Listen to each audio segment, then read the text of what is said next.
Hello guys, JakeBomb45 here bringing you my review of Naruto Manga chapter 547. Really surprised that the Naruto Bleach and One Piece mangas came out early. I think it has something to do with Shonen Jump magazine. I don't know if you can tell me why they came out early. Just comment below. That'd be great. So let's get on with the review. And overall, this chapter was okay. And we learned some backstory with Gaara's history and his relation with his father.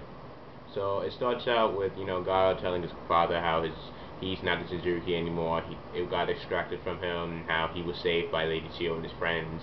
And Gaara's father, he has so you can just tell that he had so much low standards for his son. He didn't think he was gonna have friends. He didn't think that he would have a good life and whatnot.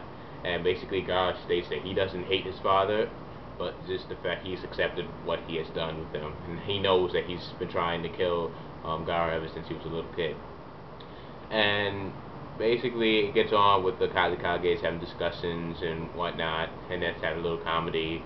And then it gets to Gaara's past when Gaara was just born. He was apparently was premature born, and they decide Chiyo and Gaara's dad decided that he was going to be the one-tailed Jinchuriki. And Gaara's mother, I believe how you pronounce it is Karura. Karura, yeah, Karura. That's his Gaara's mother's name. Was basically she died from having birth from his child because her heart was beating. As she looked so tired and her heart was beating fast. And basically she looked at Gaara before she died. I guess I'm not sure.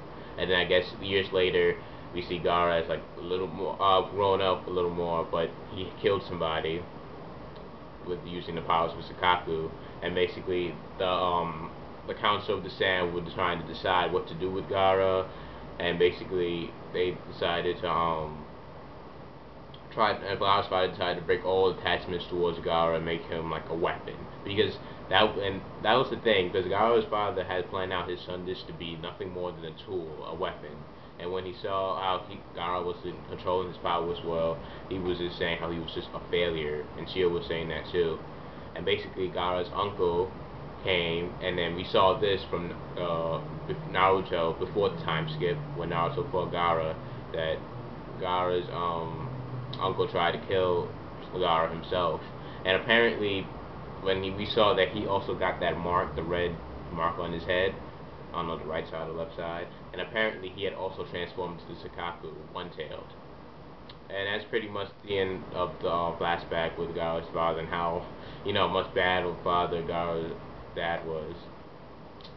It was good backstory, and I hope that Kishimoto gives us more about like the Suishikage and maybe the Mizukage, because the Suishikage looks a lot more interesting since the second Suishikage Mu knows a lot of ninjutsu and has a Kekkei when you mix like earth, fire, and wind. So we'll get some backstory with that. I hope so. And probably not with the Ragekage, because we know a lot from Killer Bee's past and and the Ragekages. So I'm probably not going to learn much from him. But anyways, on with the chapter.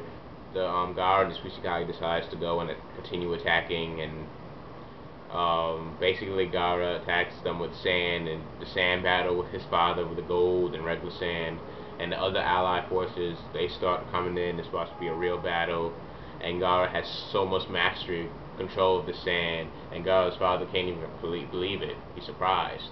And then so Gaara's Gaara decides to use the jutsu by constricting the Kages within a human-like sand figure that happened to be Gaara's mother being formed.